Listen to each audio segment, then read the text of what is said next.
दोस्तों इस सीरीज में आप उर्दू के 800 सिंगुलर्स एंड प्लूरल्स यानी कि एक वचन और बहुवचन यानी कि वाहिद और जमा अल्फाज सीख रहे हैं, जान रहे हैं और उनको बोलने का सही तरीका भी सुन रहे हैं और शब्दों को हिंदी, उर्दू और अंग्रेजी में लिखा हुआ भी देख रहे हैं।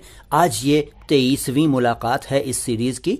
आज भी कुछ नए शब्द आप जानेंगे और उनको बोलने का सही तरीका और सही स्पेलिंग्स भी आज आप जान लेंगे अगर नहीं जानते हैं तो। वैसे यकीन मानिए आज भी आप कई नए शब्द सीखेंगे ही सीखेंगे, ये मेरा दावा है। यकीन नहीं आता तो ये छोटा सा वीडियो है, पूरा देख लीजिए। आज का पहला शब्द है दफीना।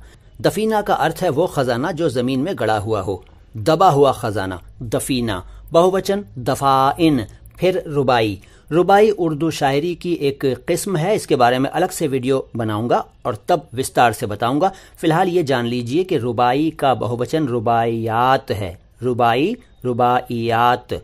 वैसे रुबाइयात है लेकिन ऐसे ना कह सकें और रुबाई ना कह सकें तो रुबाई और रुबाइयात कह लीजिए। इसके बाद गजल, गजल नहीं, गजल नहीं, गजल, गजल, गजल, गजल। इसके बारे में कई वीडियोस में बना चुका हूं अपने दूसरे चैनल माई हिंदी माई उर्दू पर, देख लीजिए, विस्तार से जान जाइए। इसका बहुवचन गजलियात। गजलियात बोल देते हैं इसको, गजलियात, लेकिन ये गजलियात नहीं है, यह है गजलियात।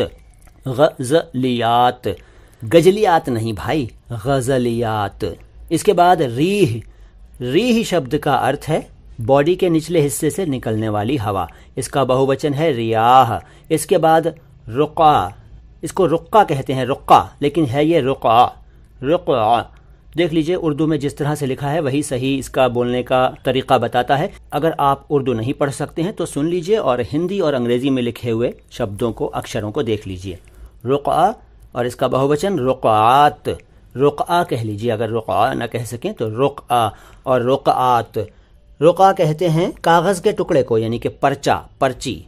साकिन एक शब्द है, साकिन का मतलब है स्थिर, यानी जो रुका हुआ हो, यानी कि जो गतिहीन हो, जो नहीं चल सकता हो, मूव नहीं कर सकता हो। इसके अलावा निवासी यानी रहने वाले को भी साकिन कहते हैं, निवासी, साकिन। और इसके अलावा हलंत अक्षर को भी साकिन कहते हैं, वो अक्षर जिसमें हल चिन्ह लगा हो, साकिन कहलाता है। बहुवचन साकिनान। इसके बाद सिफारिश। सिफारिश शब्द का अर्थ बताने की जरूरत तो नहीं है, लेकिन इसका हिंदी पर्यायवाची बता देता हूं, बल्कि दो बताता हूं आपको इसके हिंदी सिनोनिम्स। एक है अनुशंसा और दूसरा है संस्तुति। अनुशंसा, संस्तुति, हिंदी में सिफारिश को कहते हैं।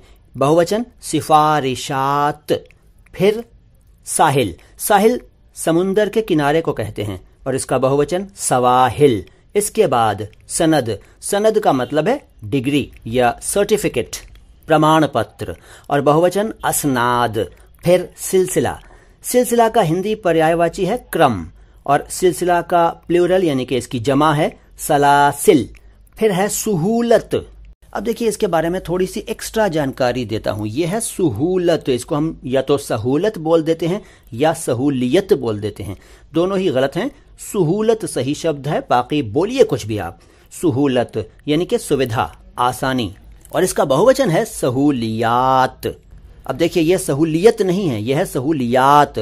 तो पता चला कि सहूलियत दोनों में कहीं नहीं है, इसलिए शायद वो ठीक लफ्ज नहीं होगा। जी हाँ, वो ठीक लफ्ज नहीं है, सुहूलत और सहूलियात। इसके बाद सौम।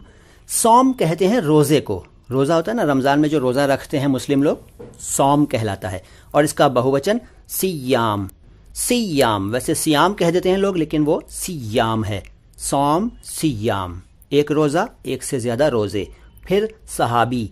सहाबी कहते हैं हजरत मोहम्मद सल्लल्लाहु अलैहि वसल्लम के साथी को, और एक से ज्यादा साथियों को सहाबा। लेकिन यह भी याद रखिए कि सहाबी और सहाबा मर्दों के लिए इस्तेमाल होता है, औरतों के लिए सहाबिया और सहाबियात इस्तेमाल होता है। सहाबिया, सहाबियात। कहिए जनाब और कहिए मोहतरमा, कुछ नया मालूम हुआ ना आज? कितने शब्द आज आपको नए मालूम हुए, ईमानदारी से बताइए। और कितने अल्फाज का सही तलफ़ुज़ आज आपने जान लिया, और कितने शब्दों की सही स्पेलिंग्स आपने जान ली आज हिंदी, उर्दू या अंग्रेजी में।